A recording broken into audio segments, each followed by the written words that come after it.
எல்லாருக்கும் வணக்கம். இன்றைக்கி வீடியோவில் என்ன பார்க்க போகிறீங்கன்னா, நான் இந்த கிடாரங்காயை வச்சு தான் ஊறுகாய் தாளிக்க போகிறேன். அது எப்படின்னு பார்க்கலாம். வீடியோக்குள்ளே போகலாம் வாங்க. இந்த காயை இது மாதிரி நான் தண்ணி ஊற்றி இந்த மாதிரி வேக போட்டுக்கிட்டேன். இந்த காய் நல்லா வெந்துட்டு இதை எடுத்து நம்ம இனிமேல் வந்து நைஸாக கட் பண்ணணும். கட் பண்ணி தான் தாளிக்கணும். அது எப்படின்னு பார்க்கலாம். இந்த மாதிரி காயை அவிச்சு எடுத்துட்டேன். இது உரிச்சாலே தோல் உரியுது, ஆனால் நான் உரிக்கலை. கட் பண்ண போகிறேன். இதை நைஸாக கட் பண்ணிட்டு தான் தாளிக்கணும். நான் தாளிக்கிறதுக்காக வரமிளகா எடுத்து வச்சுருக்கேன். அது கூட கொஞ்சமாக 1 ஸ்பூனு தான் வெந்தயம் எடுத்திருக்கேன். 1 ஸ்பூனு ஏன் அப்படின்னா இது கசக்கும், அதனால் கசப்பு தன்மை அதிகமாக போயிடும். அதனால் 1 ஸ்பூனு வந்து வாசத்துக்கு மட்டும் எடுத்திருக்கேன். தாளிக்கிறதுக்கு கருவேப்பிலை எடுத்து வச்சுருக்கேன். கொஞ்சமாக கடுகு எடுத்து வச்சுருக்கேன். இது இன்றைக்கி நல்லெண்ணெயில் தான் நான் ஊறுகாய் தாளிக்க போகிறேன். இது வந்து நைஸாக கட் பண்ணிவிட்டு நான் உங்கள்கிட்ட வந்து காட்டுறேன் எப்படி கட் பண்ணியிருக்கேன் அப்படின்னு. சூடாகிட்டு நான் வெந்தயத்தை இது மாதிரி வறுத்து வச்சுருக்கேன்.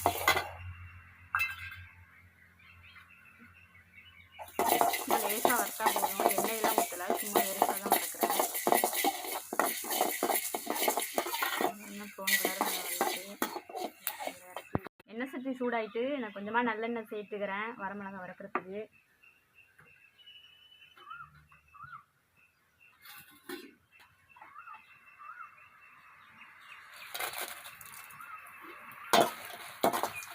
இந்த மிளகாயை வறுத்து தான் நம்ம பொடி பண்ணணும், அதுக்காக தான் இது வறுத்து.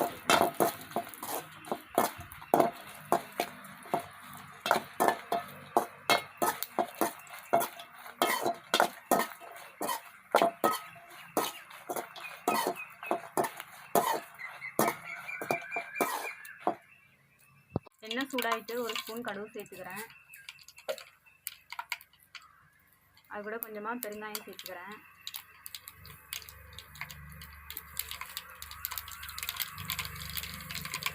கடுகு நல்லா பொரிஞ்சிட்டு கருவேப்பிலை சேர்த்துக்கிறேன்.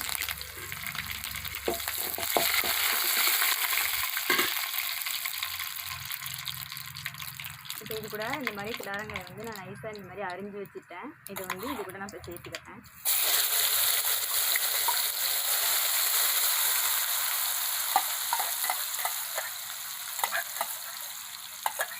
ஊறுகாய் தாளிக்கும் போதே கொஞ்சம் நிறையா எண்ணெய் ஊற்றி தான் தாளிக்கணும். நல்லெண்ணெய் தான் ஊற்றிருக்கேன், அதனால் அது உடம்புக்கு நல்லது தான்.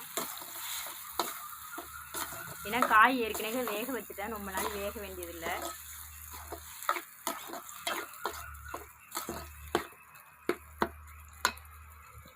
உப்பு சேர்த்துக்கிறேன். உப்பு கொஞ்சம் கூடவே தான் சேர்க்கணும், ஏன்னா அந்த காய் கொஞ்சம் புளிப்பு தண்ணி இருக்கும், அதனால் கொஞ்சம் உப்பு நிறையா சேர்க்கணும்.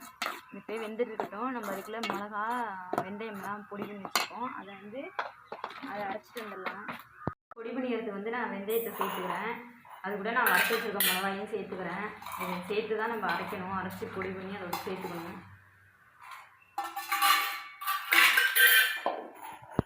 நான் இந்த மாதிரி நைஸாக மிளகாயும் வெந்தயமும் சேர்த்து பொடி பண்ணிட்டேன். இப்போ இது வந்து அது கூட நம்ம சேர்த்துக்கணும். ஊறுகாய் கூட இந்த மாதிரி நான் மிளகாயை பொடி பண்ணிட்டு வந்துட்டேன். இது கூட நம்ம இதை சேர்த்துக்குவோம்.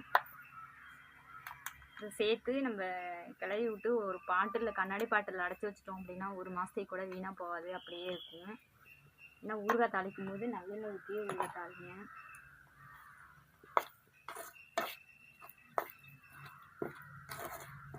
தயிர் சாதத்தோடு சாப்பிட்டோம் அப்படின்னா ரொம்ப டேஸ்ட்டாக இருக்கும்.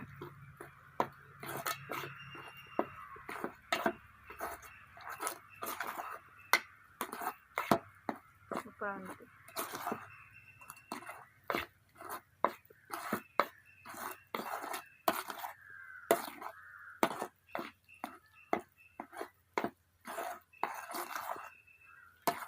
ஊறுகாய் ரெடி ஆகிட்டு நான் வந்து இப்போ இறக்கிக்கிறேன்.